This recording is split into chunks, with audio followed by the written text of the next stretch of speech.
Hi friends, welcome back to my YouTube channel. How to convert kilowatt to HP. ನಾವು kilowatt ಇಂದ HP ಗೆ ಹೆಂಗೆ convert ಮಾಡ್ಬೇಕಂತ ಹೇಳಿ ತಿಳ್ಕೊಳ್ಳೋಣ. ಮೊದಲನೇದಾಗಿ 1 ಕಿಲೋವ್ಯಾಟ್ಗೆ 1000 ವ್ಯಾಟ್ಸ್ ಬರುತ್ತೆ. 1 HP ಗೆ 746 ವ್ಯಾಟ್ಸ್ ಬರುತ್ತೆ. ಇದು ಕಾಮನ್ ಆಗಿ ಎಲ್ಲರಿಗೂ ಗೊತ್ತಿರುತ್ತೆ. 1000 ವ್ಯಾಟ್ಸ್ಗೆ 1 ಕಿಲೋವ್ಯಾಟ್, 746 ವ್ಯಾಟ್ಸ್ಗೆ 1 HP ಬರುತ್ತೆ. ಈಗ ಈ ಕಡೆ ಫಾರ್ಮುಲಾ ನೋಡೋಣ. ಈಗ HP is equal to kilowatt 1000 watts. ನಾವು 1000 ವ್ಯಾಟ್ಸಲ್ಲಿ 746 ವ್ಯಾಟ್ಸ್ನ ನಾವು ಡಿವೈಡೆಡ್ ಬೈ ಮಾಡಬೇಕು. ಡಿವೈಡೆಡ್ ಬೈ ಮಾಡಿದ್ರೆ 0.746 ವ್ಯಾಟ್ಸ್ ಬರುತ್ತೆ. ಈಗ ನಾವು ಒಂದು ಎಕ್ಸಾಂಪಲ್ ಕೊಡ್ತೀನಿ. ಕಿಲೋವ್ಯಾಟ್ 7.5 ಕಿಲೋವ್ಯಾಟ್ಗೆ ಎಷ್ಟು HP ಬರುತ್ತೆ ಅಂತ ನಾವು ಈಗ ತಿಳ್ಕೊಳ್ಳೋಣ.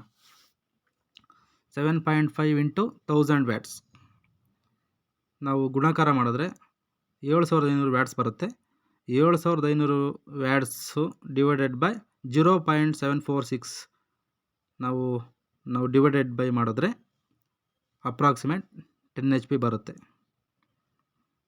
ಓಕೆನಾ ಫ್ರೆಂಡ್ಸ್? ಈ ವಿಡಿಯೋ ಇಷ್ಟ ಆದರೆ ಲೈಕ್ ಮಾಡಿ, ಶೇರ್ ಮಾಡಿ, ಕಮೆಂಟ್ ಮಾಡಿ ಮತ್ತು ಸಬ್ಸ್ಕ್ರೈಬ್ ಮಾಡಿ. ಧನ್ಯವಾದಗಳು ಫ್ರೆಂಡ್ಸ್.